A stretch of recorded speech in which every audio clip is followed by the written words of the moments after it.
1950 का ये वो समय था जब अमेरिका और सोवियत संघ के बीच शीत युद्ध चल रहा था और इसका असर इन दोनों के सहयोगी देशों पर भी पड़ रहा था। अमेरिका और सोवियत संघ दोनों ही साइंस और टेक्नोलॉजी में एक दूसरे से आगे बढ़ने के लिए हर मुमकिन कोशिश कर रहे थे और जल्द ही इनकी प्रतिस्पर्धा स्पेस रेस में बदल गई थी। 30 जुलाई 1955 को अमेरिका ने घोषणा की कि वो आर्टिफिशियल सैटेलाइट लॉन्च करने वाले हैं। वहीं इसके कुछ दिनों बाद सोवियत संघ ने भी घोषणा की कि वो भी जल्द ही भविष्य में आर्टिफिशियल सैटेलाइट अंतरिक्ष में लॉन्च करेंगे। इसी दौरान 9 मार्च 1957 को न्यूयॉर्क से सैन जुआन जा रहे पैन अमेरिकन एयरवेज के जहाज DC-6 ने आसमान से आती एक अजीब सी चीज को देखा जो आकार में छोटा था और हवा में उड़ रहा था। प्लेन के पायलट और क्रू मेंबर्स ने हवा में उड़ने वाली ऐसी कोई चीज पहली बार देखी थी और वो नहीं जानते थे कि ये क्या है। लेकिन जब DC-6 के क्रू मेंबर्स ने उड़ने वाली इस अजीबोगरीब चीज के बारे में और लोगों को बताया तो जल्द ही पूरे अमेरिका में खबर फैल गई कि बरमूडा ट्रायंगल में एलियंस हैं और इसी के साथ इस जगह को लेकर एलियंस थ्योरी का भी जन्म हो गया।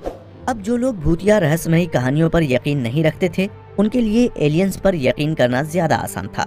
वैसे भी उस समय लोग अंतरिक्ष के बारे में ज्यादा नहीं जानते थे, जिस वजह से उस समय एलियंस से जुड़ी कहानियां लोगों को काफी रोमांचित करती थीं। और DC-6 के साथ हुई इस घटना के बाद तो बरमूडा ट्रायंगल को लेकर ये अफवाह फैल गई थी कि इस जगह पर एलियंस का कब्जा है। एलियंस कॉन्स्पिरेसीज में कहा गया कि बरमूडा ट्रायंगल में एक छेद है जो अंतरिक्ष में जाता है और इसी होल से एलियंस यहाँ आते हैं और यहाँ मौजूद जहाजों और विमानों को अपने साथ ले जाते हैं। लेकिन जैसे जैसे अमेरिका, रूस और दुनिया भर के दूसरे देश अंतरिक्ष की रेस में आगे बढ़ने लगे, लोगों को भी समझ आ गया कि इस थ्योरी में कुछ भी सच्चाई नहीं थी और ये सिर्फ मनगढ़ंत कहानी है। हाँ, लेकिन बरमूडा ट्रायंगल में जहाजों और विमानों के गायब होने का सच अभी भी रहस्य ही था। जब भी अमेरिकी नेवी से बरमूडा ट्रायंगल के बारे में पूछा जाता तो वो हमेशा यही कहती कि इस जगह पर कुछ भी रहस्यमय नहीं है। इस जगह पर उनकी सेना और विमान रोजाना पेट्रोलिंग करते हैं और उनके साथ कभी कुछ अजीब नहीं हुआ और जितने भी विमान और जहाज गायब हुए उनके पीछे तकनीकी खराबी और खराब मौसम जिम्मेदार थे। वहीं समुद्र में होने वाली दुर्घटनाओं की जांच के लिए 1953 में यूएस नेवी ने नॉरफॉक में नेवल सेफ्टी सेंटर भी खोला था। लेकिन इस सेंटर के पास भी 1946 से पहले गायब हुए कई जहाजों और विमानों के पुख्ता सबूत नहीं थे, जिनमें 1945 में गायब हुआ फ्लाइट 19 और पहले फर्स्ट वर्ल्ड वॉर के दौरान गायब हुआ USS साइक्लोप्स भी शामिल था।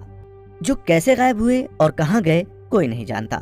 बरमूडा ट्रायंगल में जहाजों के डूबने का सिलसिला बहुत पुराना था, लेकिन उस समय विज्ञान ने इतनी तरक्की नहीं की थी, इसलिए लेखक हो या पत्रकार, हर किसी को इस जगह को लेकर अपने विचार लिखने की आजादी थी और जो लेखक लिखते लोग उस पर यकीन भी कर लेते। 1960 तक बरमूडा ट्रायंगल पर गायब हुए जहाजों की कहानियां लिखकर कई लेखकों ने नाम और पैसा दोनों कमाया, लेकिन अब तक किसी भी लेखक ने यहाँ डूबे जहाजों को लेकर कोई कारण नहीं दिया था। लेकिन 1964 में एर्गोसी मैगजीन में इस जगह पर एक लंबा आर्टिकल छपा जिसका शीर्षक था द डेडली बरमूडा ट्रायंगल और ये पहली बार था जब किसी ने इस जगह के लिए ये नाम इस्तेमाल किया था। विंसेंट गैडिस ने अपने आर्टिकल में सबसे पहले जिस जहाज का जिक्र किया था उसका नाम मरीन सल्फर क्वीन था, जो 2 फरवरी 1963 को टेक्सास से कई टन सल्फर लेकर निकला था। इस जहाज को वर्जीनिया के नॉरफॉक शहर जाना था, लेकिन ये जहाज रास्ते में कहीं और ही चला गया और फिर कभी नजर नहीं आया।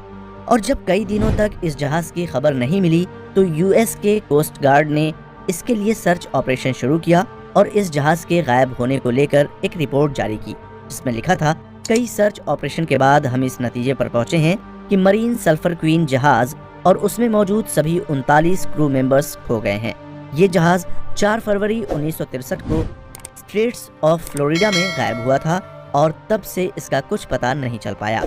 और क्योंकि जहाज और जहाज में मौजूद लोगों का कोई पता नहीं चल पाया है, इसलिए ये कहना मुश्किल है कि इस दुर्घटना में कितना नुकसान हुआ है और कोई बचा भी है या नहीं।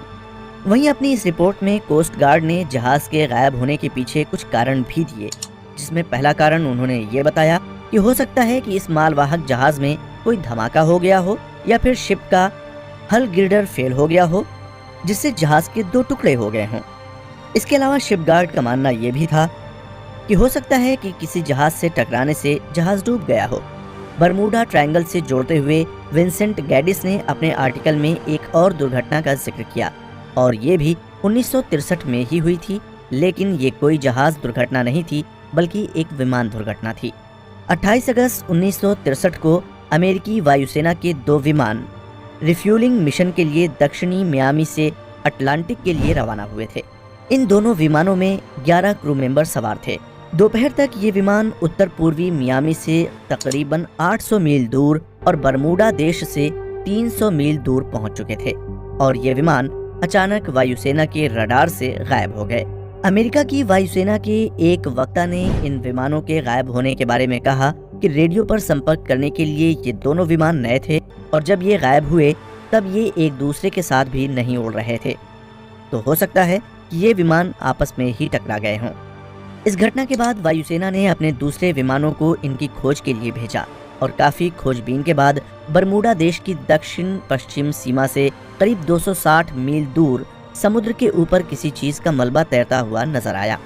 यकीनन ये उन विमानों का ही मलबा था, लेकिन चौंकाने वाली बात ये थी कि मलबे के आसपास विमान में मौजूद किसी भी क्रू मेंबर के शरीर के न तो कोई निशान थे और न ही दुर्घटना में बचे होने के किसी भी तरह के कोई आसार। इस दुर्घटना के 2 दिन बाद जहां पर पहला मलबा मिला था वहां से करीब 160 मील आगे विमानों का और मलबा मिला। मलबे से अंदाजा लगाया गया कि हो सकता है कि विमान आपस में टकरा गए हों, जिसकी वजह से ये हादसा हुआ।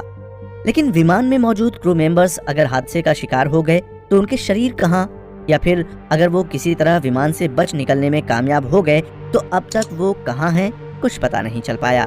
और इन विमानों में मौजूद ये क्रू मेंबर्स भी बरमूडा ट्रायंगल में हुई दूसरी घटनाओं की ही तरह रहस्य बन गए। लेकिन ऐसा क्या है बरमूडा ट्रायंगल कि इस जगह में और क्या होता है जब कोई विमान बरमूडा ट्रायंगल में फंस जाता है? जानेंगे बरमूडा ट्रायंगल से वापस लौटे पायलट की कहानी अगले एपिसोड में।